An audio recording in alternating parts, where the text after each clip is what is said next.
Not a stewardess. Carole exposed Doria in jail forged Meg's identity in Netlix scene. It's alleged that Doria Ragland was sentenced to prison for failing to pay taxes related to the travel agency she owned and operated, after Thomas Markle purchased it for her. This could account for her absence from Meghan Markle's life from junior high school. Why do the jail rumours persist? On one possible reason is the lack of evidence of Doria Ragland working as a flight attendant, as she didn't claim any airline and on which routes she worked.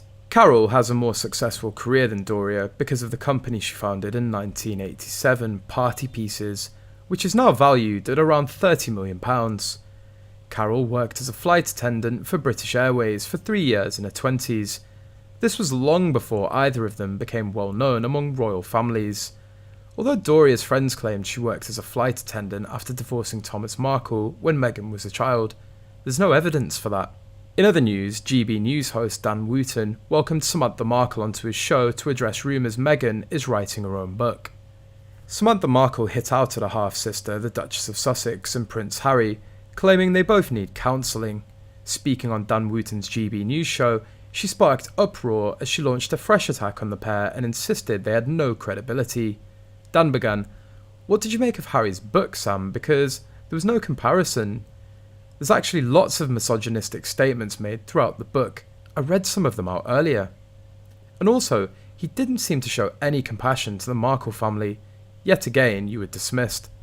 "You know, that's water under the bridge," Sam replied.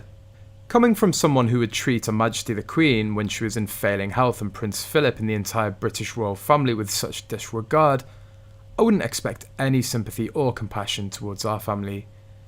I think he's lacking in empathy, remorse and shame.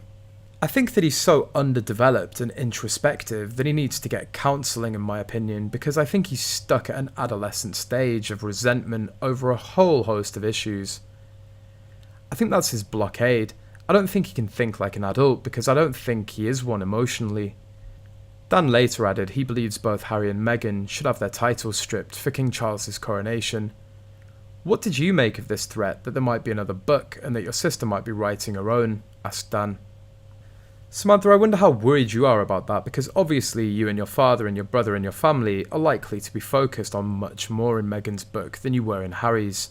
Samantha replied, "No, I think it's established from Meghan Kelly to world-noted psychiatrists. There's a clear disconnect from reality. There's a clear problem with the truth.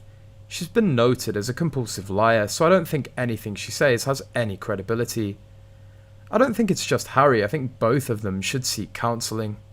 Many GB News viewers took to Twitter to beg Dan to move on, as they claimed he's obsessed with the royal couple. Tessa Shep posted, "Poor Dan can join them in counselling, as he's fixated with them every damn night, so boring." Moo and Drew added, "Change the record, Dan. How many weeks are you going to keep on banging on about this?" Deb shed, "Oh dear God, is he still banging on about them? Give it up, my God, there has to be something else going on in the world," Jeanette begged. Ramsey tweeted, "Is that not the same half-sister who had no relationship